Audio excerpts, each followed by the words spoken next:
The Gate Guardian is a Euclid-Keter-class humanoid entity that is one of many potential entities that share the SCP-001 title. It can be viewed as one of the overarching protagonists of the entire mythos. SCP-001 is the being that prompted the SCP Foundation to exist. SCP-001 can and will eradicate any and all beings, organic or artificial, that pass within a 1-kilometer radius of itself and ignore its warnings.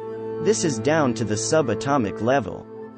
The speed at which these attacks happen makes it look like SCP-001 barely even moves. It's all in your mind.